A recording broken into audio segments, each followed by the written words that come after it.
نحمده ونصلی علی رسولہ الکریم اما بعد۔ محترم حاضرین، بزرگ و دوستوں اور میرے عزیز ساتھیوں، آج ہم نے سب سے پہلے سورۃ الرعد کی تلاوت سنی ہے، اس کے بعد سورۃ ابراہیم، پھر اس کے بعد سورۃ الحجر اور اس کے بعد آخر میں سورۃ النحل۔ تو سب سے پہلے ہم سورۃ الرعد کے بارے میں سمجھتے ہیں۔ الرعد کا معنی ہے بجلی کی کڑک اور چمک۔ اللہ رب العزت نے اس صورت میں اپنی قدرت کی بہت سی مثالیں پیش کی ہے، اس میں سے ایک الرعد بھی ہے۔ ہم غور کریں دوستو کہ بارش کا موسم ہوتا ہے، اور کبھی ایسا ہوتا ہے کہ بارش کا موسم تو نہیں ہوتا مگر ایک آندھی اور طوفان کی فضا بن جاتی ہیں، اور اگر ہمارے دھیان نہ ہو اور اچانک میں بجلی کڑکے اور ایک دھماکے کی آواز آئے تو ہم گھبرا جاتے ہیں۔ یہ کوئی ایسی چیز نہیں ہے جو خود بخود ہو رہی ہے، اس کے پیچھے اللہ رب العزت کے فرشتوں کا نظام ہے۔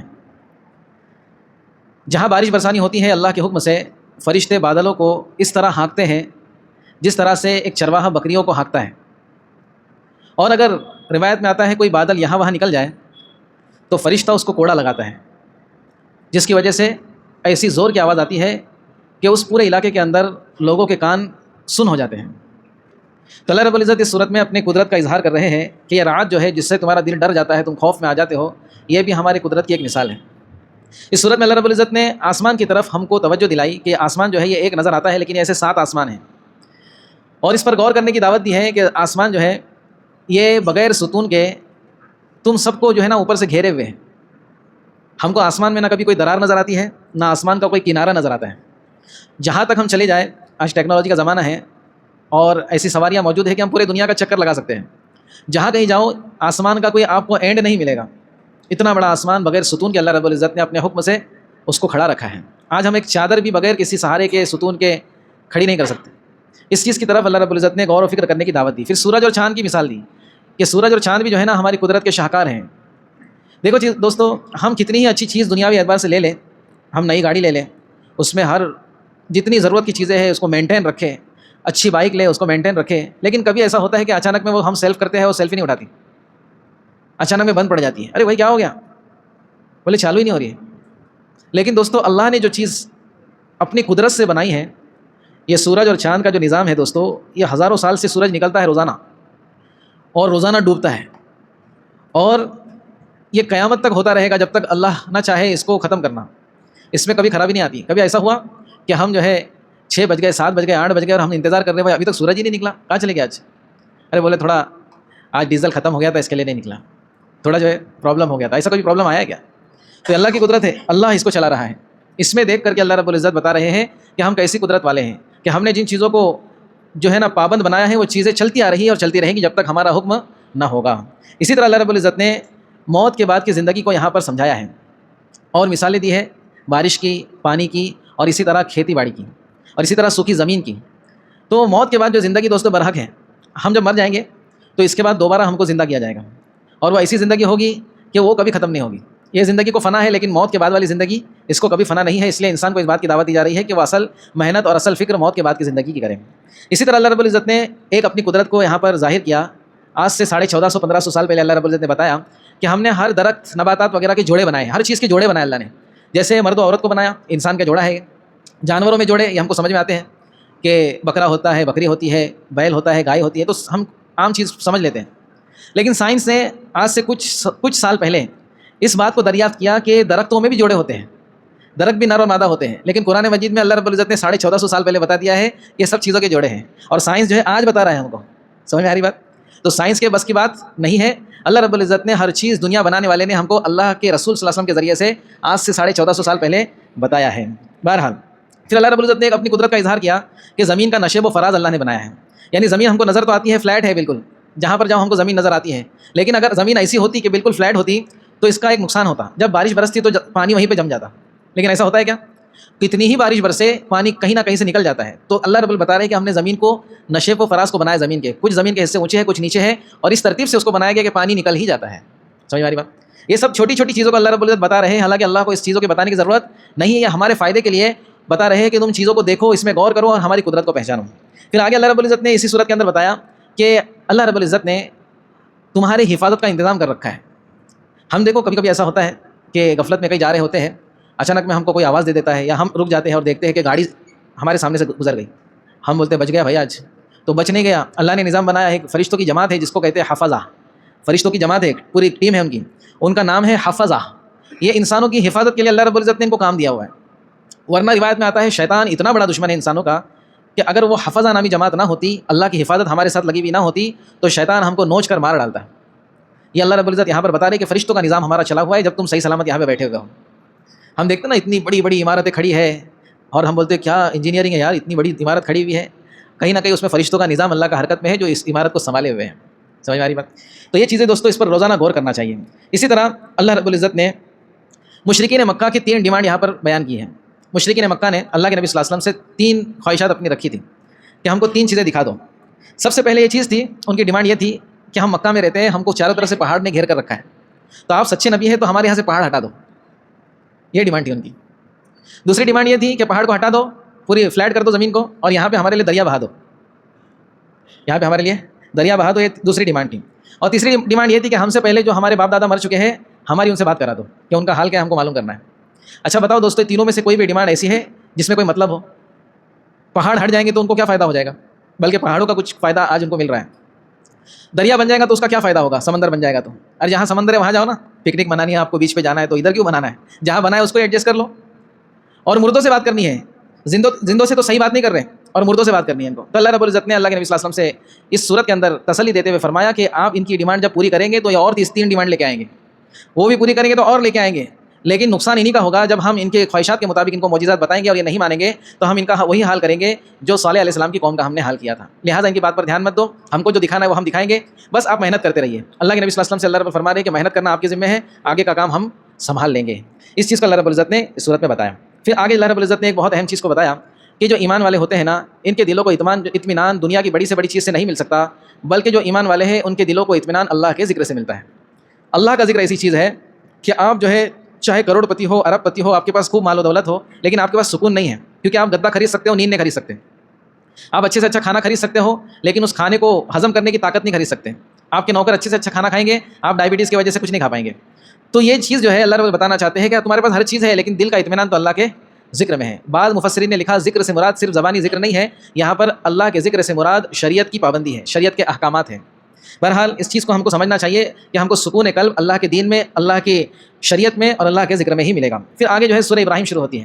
سورہ ابراہیم کا نام حضرت ابراہیم علیہ السلام کے نام پر رکھا گیا ہے. اس سورت کے اندر جو تعلیم دی گئی ہے دوستو خاص طور پر وہ یہ ہے کہ ابراہیم علیہ السلام بالاتفاق مشرکین کے نزدیک بھی, یہود کے نزدیک بھی, نصارہ کے نزدیک بھی اور مسلمانوں کے نزدیک بھی قابل توقیر اور قابل عزت شخصیت ہے. ہر ایک ابراہیم علیہ السلام کو بھلا آدمی اور اپنا بڑا مانتا ہے, کوئی بھی حضرت ابراہیم علیہ السلام کو برا نہیں کہتا. تو اللہ رب العزت یہاں پہ دعوت دے رہے ہیں کہ جب تم ابراہیم علیہ السلام کو مانتے ہو تو پھر ان کی کیوں نہیں مانتے, ان کی طرح کیوں نہیں بنتے. بعض یہودی کہتے تھے کہ ابراہیم علیہ السلام یہودی تھے, بعض نصرانی کہتے تھے کہ ابراہیم علیہ السلام نصرانی تھے. تو دوسری آیتوں میں اللہ رب العزت نے فرمایا کہ نہ وہ یہودی تھے نہ نصرانی تھے, بلکہ کیا تھے, مسلمان تھے. اچھا یہودی کیوں نہیں تھے؟ مثال کے طور پر ہم دیکھیں گے کہ حضرت ابراہیم علیہ السلام پہلے دنیا میں آئے, ان کی نسل میں حضرت اسحاق اور حضرت اسماعیل پیدا ہوئے. حضرت اسحاق کی نسل میں حضرت یعقوب آئے. حضرت یعقوب علیہ السلام کے بیٹوں میں حضرت یعقوب علیہ السلام کے بیٹوں کو بنی اسرائیل کہا گیا, اور بنی اسرائیل میں یہودی فرقہ آیا. تو ابراہیم علیہ السلام تو پہلے کے, تو وہ یہودی کہاں سے ہو گئے؟ سمجھ میں آ رہی بات؟ تو اللہ رب العزت اس بات کی دعوت دے رہے ہیں کہ ابراہیم علیہ السلام کی سیرت کو دیکھو. ابراہیم علیہ السلام نے حضرت اسماعیل کو جب مکۃ المکرمہ میں ایسی جگہ پر چھوڑا جہاں پر نہ پانی کا انتظام تھا, نہ کھانے کا انتظام تھا, بالکل جو ہے نا جنگل تھا, بیابان تھا. تو حضرت ابراہیم علیہ السلام نے دعا کی تھی. حضرت ابراہیم علیہ السلام نے اس دعا کا ذکر ہے, اس کے اندر دعا میں حضرت ابراہیم علیہ السلام نے اپنی نسلوں کے لیے دعا کی تھی کہ ان کو نمازی بنا اللہ رب العزت, ان کے لیے کھانے پینے میں برکت عطا فرما. اور وہ تمام چیزیں تم دیکھ رہے ہو, اس کے باوجود تم جو ہے شرک کر رہے ہو. مشرکین کو یہاں پر یہ دعوت ہے کہ ابراہیم علیہ السلام مشرک نہیں تھے بلکہ موحد تھے. کیا تھے؟ موحد کہتے ہیں جو توحید کا دامن پکڑے ہوئے ہو, جو ایک اللہ کو مانتا ہو. اگرچہ ان کی قوم, ان کے والد یہ سب مشرک تھے, اور ان میں سے بہت سارے لوگ ابراہیم علیہ السلام کی دعوت کو قبول کر کے شرک انہوں نے چھوڑ دیا تھا, لیکن ابراہیم علیہ السلام تو پیور موحد تھے. تو اس چیز کی طرف اللہ رب العزت ان کو دعوت دے رہا ہے. پھر آگے اللہ رب العزت نے ربما یود الذین کفروا لو کانوا مسلمین, یہ جملے کو استعمال کیا. یہ اتنا دوستو عبرت والا جملہ ہے, اتنا خطرناک جملہ ہے کہ ہم سوچیں گے اور اس پر غور کریں گے تو ہماری عبرت کے لیے کافی ہے.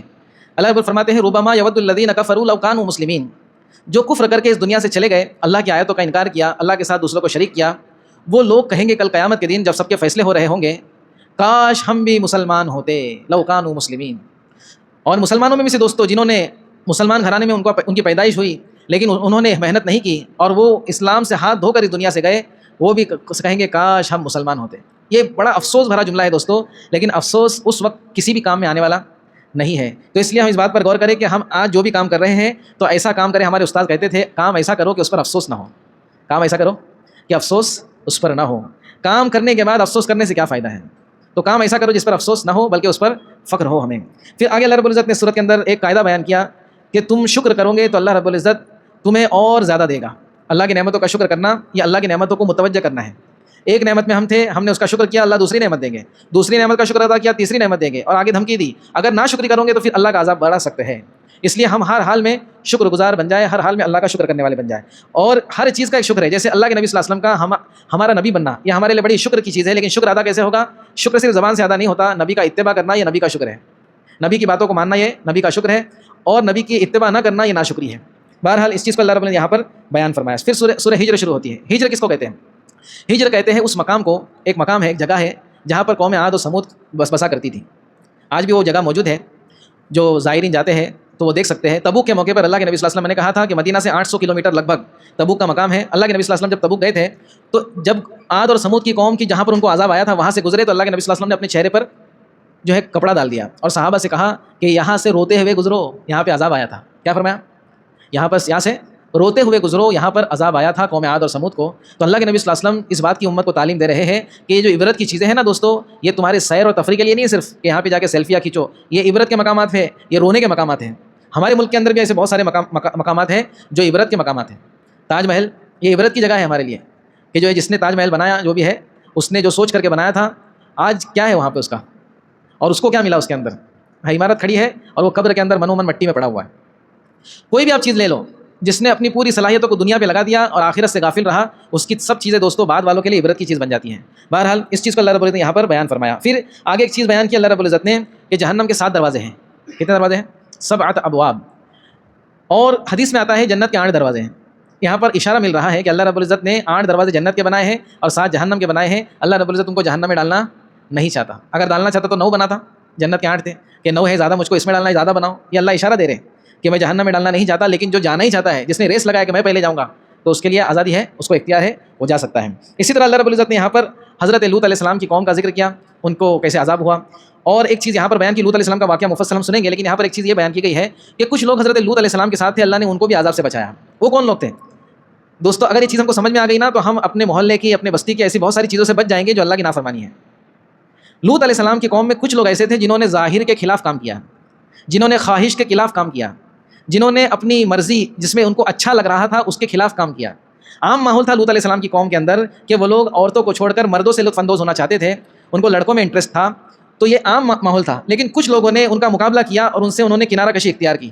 اسی طرح آج اگر ہمارے محلے میں، ہماری بستی میں جہاں ہم رہتے ہیں کوئی گناہ عام ہے تو اس سے اپنے آپ کو بچا لینا یہ لوط علیہ السلام کا ساتھ دینے کے مترادف ہے، اور اس میں اپنے آپ کو لگانا یہ لوط علیہ السلام کے خلاف کام کرنے کے مترادف ہے۔ تو اللہ رب العزت یہاں پہ بتاتے ہیں کہ لوط علیہ السلام کے اور ان کے آل کو ہم نے بچا لیا۔